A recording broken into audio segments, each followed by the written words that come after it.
Bueno, ¿cuáles eran los fundamentos de cada uno de los conjuntos de hipótesis que mencionamos en la parte anterior?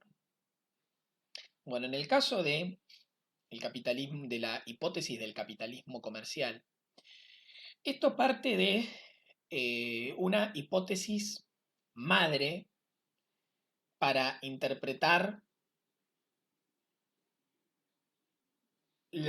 para interpretar el feudalismo y las diferencias entre el feudalismo y el capitalismo, pero sobre todo de una matriz fundamental para entender el capitalismo, que es la siguiente. ¿Qué hace al sistema capitalista? ¿Cuáles son las características centrales del sistema capitalista? En base a las características centrales que le demos, vamos a decir, eh, en esta sociedad hubo capitalismo, no hubo capitalismo. Esto que parece tan que parece obvio, no es tan obvio, porque, por ejemplo, ¿qué sostenían eh, los partidarios del capitalismo comercial? Y no, que no era algo que se redujera a América Latina, sino que también es una hipótesis que en realidad es en buena medida importada de debates europeos. Pueden encontrar algo de esto en el debate entre Paul Sweezy y Maurice Dobb sobre la transición del feudalismo, digamos, del feudalismo al capitalismo en Europa. Esta idea de, bueno, lo que define al capitalismo es la presencia significativa de una economía mercantil y monetaria. Esto es, si hay comercio y hay moneda y un gran desarrollo de la economía urbana, y esto interconecta a una serie de regiones en un espacio económico fluido, y esto pasa a ser una realidad motorizante, o sea, si esto genera una especie como de polo de desarrollo que arrastra al resto de las, de las economías regionales, tenemos capitalismo. Tenemos un sistema capitalista como una realidad dominante porque es el elemento dinámico del sistema. Y el sistema lo definimos por su elemento dinámico.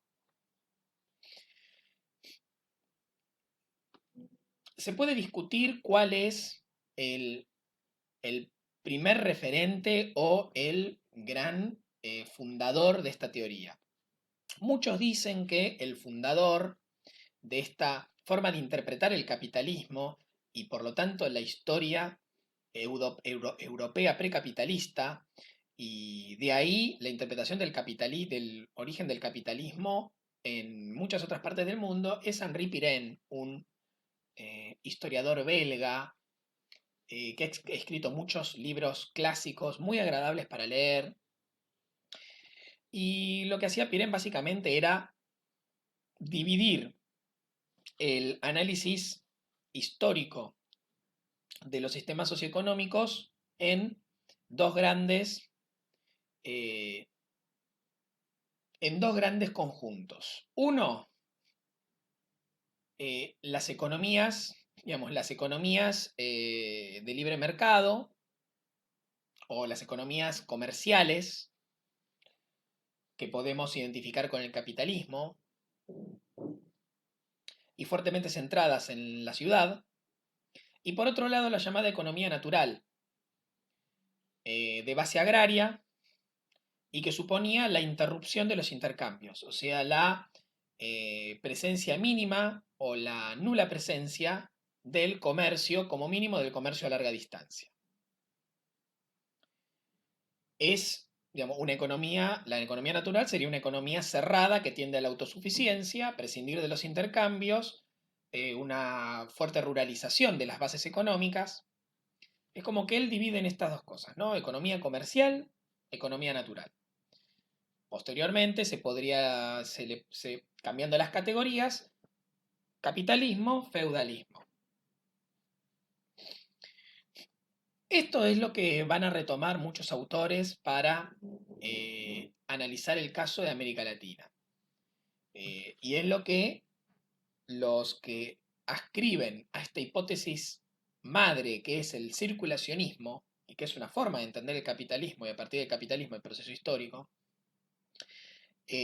van a retomar para construir la hipótesis del capitalismo comercial en América Latina. Entonces, en América Latina, ellos, digamos, estos autores van a identificar un fuerte desarrollo de la economía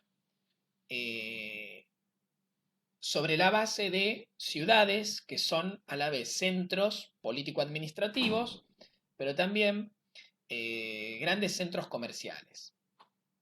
Y dada la importancia de la economía de exportación y la inyección, digamos, y la circulación de el desarrollo del comercio y el ingreso del circulante y la inyección de circulante en la economía latinoamericana, se podría decir que lo que hubo en América Latina fue un naciente capitalismo comercial.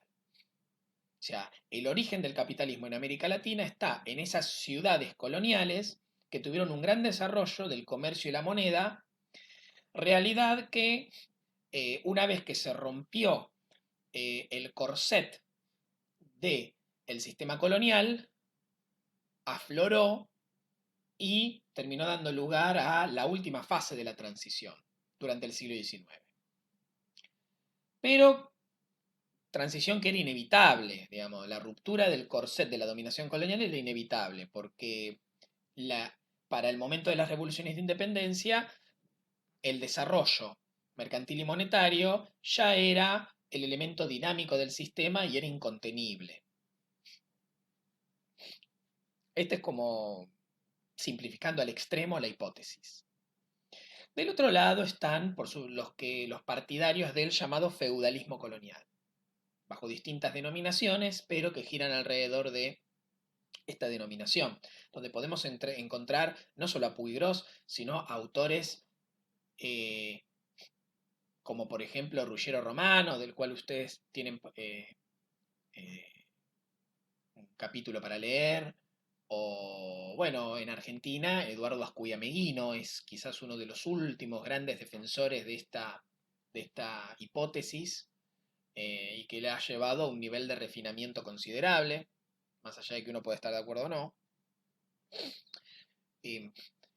Bueno, lo que sostienen los partidarios de esta interpretación es que si uno presta atención no a los elementos superficiales del capitalismo, como son los elementos propios de la esfera de la circulación, es decir, el comercio y la moneda, sino que presta atención a las relaciones de producción, es decir, a cómo son las formas de producción y las relaciones sociales fundamentales de la sociedad, uno lo que va a ver es que lo que predomina es la coacción extraeconómica. Es decir, no predominan los mecanismos económicos en la formación de las clases y en la apropiación del excedente, sino que la formación de las clases y la apropiación del excedente conllevan la intervención fundamental de elementos no económicos o extraeconómicos, donde ahí hay elementos superestructurales del orden de la cultura, eh, del estatus, de la pertenencia, que está relacionado con el estatus, de, el ejercicio de la violencia para garantizar la apropiación del excedente, que no nos permiten hablar de capitalismo como modo de producción dominante, sino de un modo de producción precapitalista como realidad dominante. Como el modo de producción dominante en la península, es decir, en el Reino de España y el Reino de Portugal, dominadores de América Latina, era el feudalismo, muchos de estos autores dicen, bueno, eh, es lógico que los colonizadores, a la hora de implantar un modelo de sociedad, de organizar el espacio económico, la estructura social y el Estado colonial, lo que hayan hecho es transferir el régimen de dominación y explotación propio de su lugar de origen a el nuevo espacio sometido.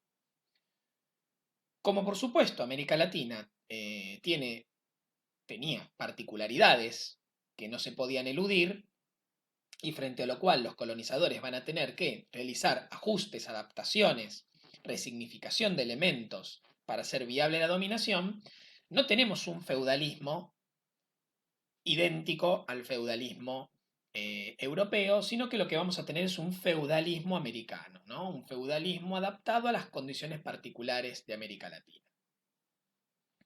De ahí que hubo un feudalismo americano colonial, ¿no? O sea, las características, y además tardío, porque se da en un momento en el cual el feudalismo comenzaba a declinar a partir de la crisis del siglo XIV en Europa, con lo cual es un feudalismo implantado por potencias eh, marginales a nivel económico-social, o mejor dicho, marginales en el momento en que llevan adelante la conquista. El reino de los reinos de España y Portugal eran en el siglo fines del XV, principios del XVI, todavía eran reinos marginales en el espacio, en el marco europeo. Es un feudalismo implantado por digamos, por monarquías marginales del concierto europeo. Por lo tanto, su feudalismo es un feudalismo, desde el punto de vista de estos autores, periférico dentro de Europa. No es el feudalismo por excelencia, porque acá también se parte de un modelo de feudalismo que es el feudalismo francés. Eh, es un feudalismo periférico que va a ser implantado de manera tardía, ¿no?